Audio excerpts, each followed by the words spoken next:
In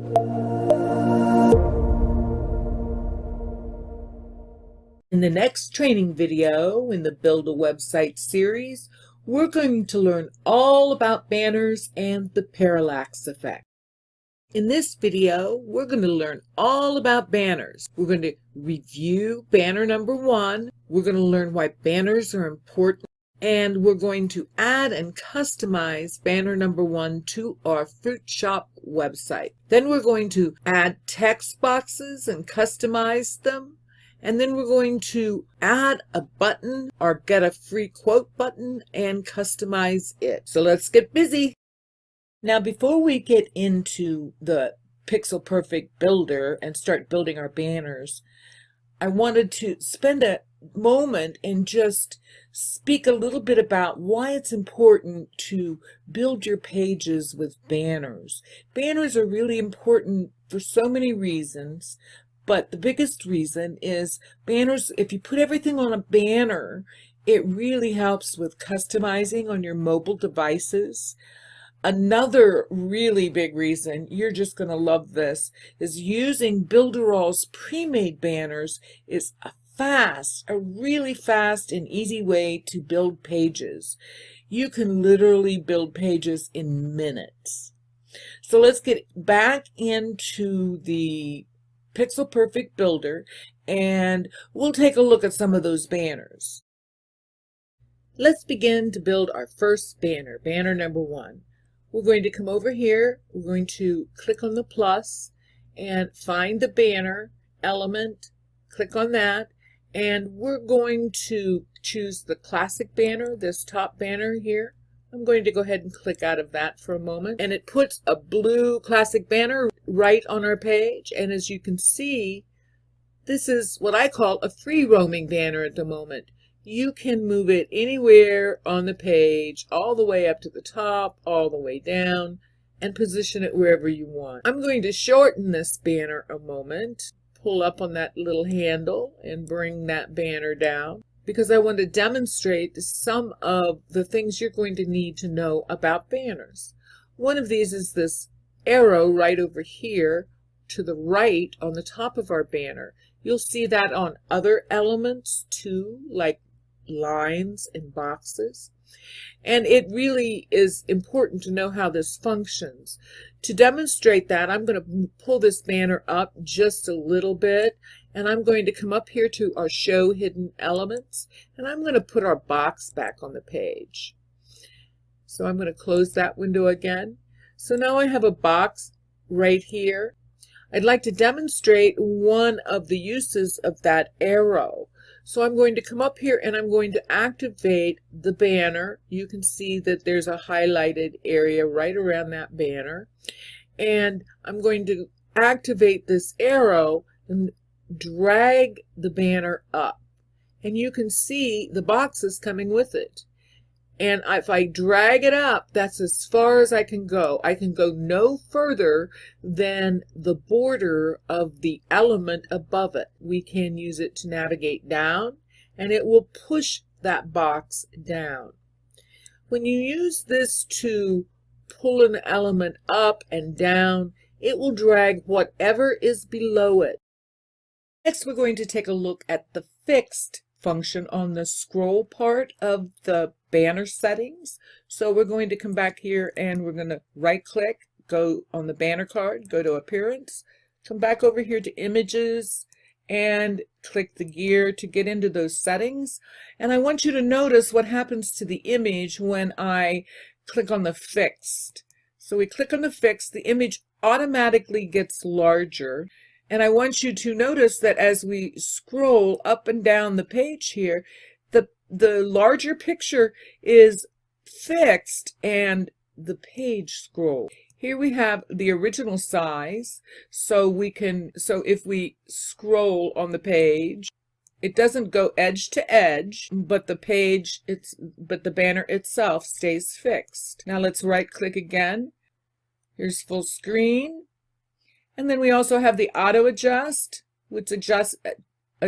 I'm going to go with, this time I think I'll go with auto adjust. And you can see that's what your banner would do. So you can put a banner on a page and fix it in its position, and it creates some very unique design options. Let's change our settings. We're going to set it on none, and we're going to set it on full screen. We're going to set no repeat and in the center. Now I'd like to come back up here and check out the parallax. So let's go ahead and check out the parallax, and we can close out of this. Parallax is really an interesting and fun setting. As you can see, we have this standing banner here, but if you notice, as I move it up and down, we get the effect similar to our fixed, but I'm going to shorten this just a bit for the moment, and you can see that fixed effect. But watch what happens when you scroll. Can you see that the background on that banner itself is scrolling too? So you'll have like a scrolling within a scrolling effect, which can really be combined for some great effects. Now, if we're going to set this setting, we're going to go back up here into these settings here. We also have the ability to change the speed of the scroll. So you can see, you can adjust how fast that scroll happens. Let's set it up here all the way to 5. But I think we're going to come back here. I think you can really see it better there. It's just a subtle movement, but it can be a really neat effect on your pages, and there are all kinds of effects that you can build using the parallax effects. But we're not going to use the parallax effect today. We're going to go back over here. We're going to leave it on the none, full screen, no repeat, in the center, close out of that, close out of this, and let's adjust our banner. That looks like about the right length. So I'm going to just pull it up here using our arrow, snugly against our header. And we've installed our image onto the background of our first banner. Our next step is to put our text and fill in this banner with the rest of our elements. So let's go back over to the original website, take a look at what remains for us to put on this banner. It looks like we'll be adding a title, very large title here, a descriptive paragraph down here in smaller text, and our button with a hover effect. While I'm here, I'm going to copy the text that we have in our title, and I'm going to copy it to my clipboard. And now I'm going to come over here and add a text element by clicking on the plus text, and we're going to choose this extra large title. So I'll click here, and it places the text box right on the banner. Let's close this. Now our text is in a dark gray or black, so I'm going to double click, put my cursor inside the text box, and then triple click, and that selects all the text at once. Now I can paste the text that I have on my clipboard into the box. It's still in the darker font color, so I'm going to highlight it again. Come here to the paintbrush icon and change it to white. And we now have our text, our title text, right here on our banner. So I can move it over here to this side. Now let's go back and grab the text for the paragraph below this title. So now we'll come back here to the original page, and we're going to highlight the paragraph. So I'm just going to copy this text, this paragraph, to my clipboard. And we'll do the same. We'll come over here, we'll add a text box. This time let's choose, how about the body large? Let's close this. We'll move this text box down a bit. I'm going to double click, triple click, highlight all that text in that text holder, copy it from my clipboard. Now we have to highlight it and change the text color to white. Choose OK. We can close this. And now we can move our paragraph right over here, and we have everything but our button now. So let's add our button. We'll come over here to the Add Element, find our button, and let's look for something that's shaped about the same. Let's choose this one right here. We'll add that button, and that puts this button right here in the middle of our page. We can close this for the moment. And with the text on my clipboard, I can right-click, come up here and choose text, and right here in this top field for the text button, I'm going to paste exactly what that label said. Now we do have the option to put in a subtitle here. We can just add a subtitle, hit confirm, and you can see it adds a second line on your button, but we don't want that subtitle on this button. So I'll right click, go to text, and come down here to the button subtitle and just delete it, confirm.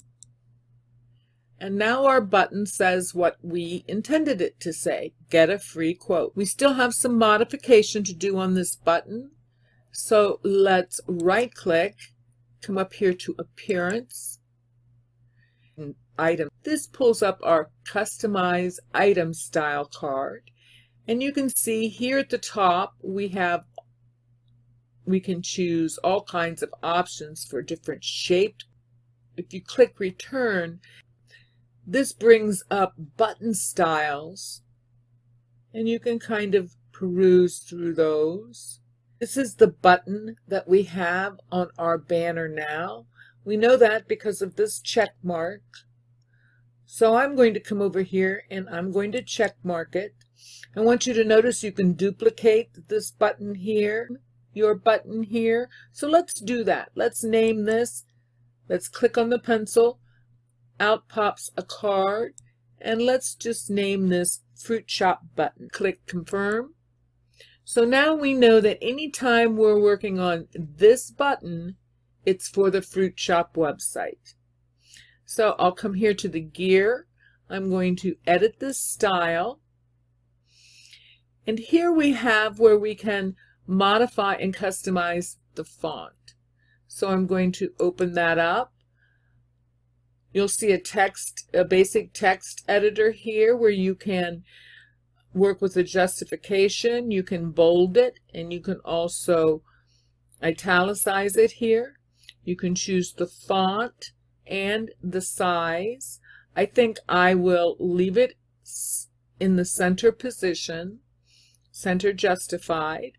I think we need to bold that, and let's make it larger. I'd say about 20 looks good. Now down here is where you can choose the subtitle font, just like this. You have the same kinds of settings, but we don't have a subtitle. Here is the same kind of settings that you can customize for mobile.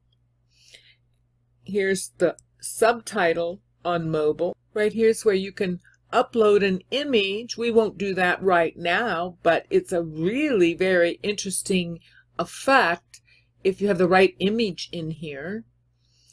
Down here is your border. We can add a border.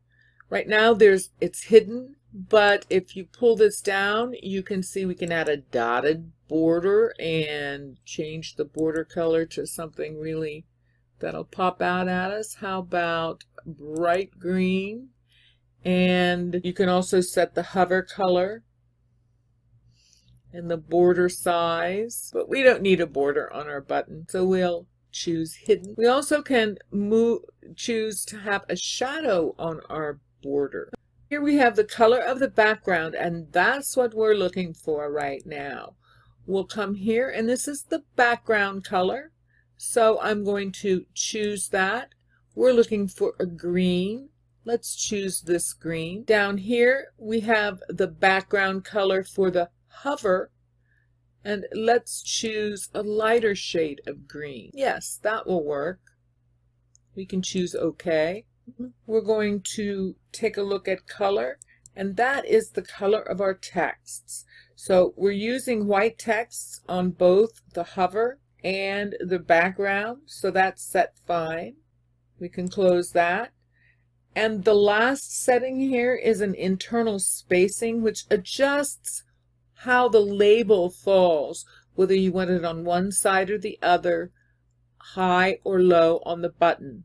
I want it right here in the center, so I'm going to keep it where it is. The only thing that I notice is we seem to have lost the size on our font, so I'm going to come back here and make sure I check it.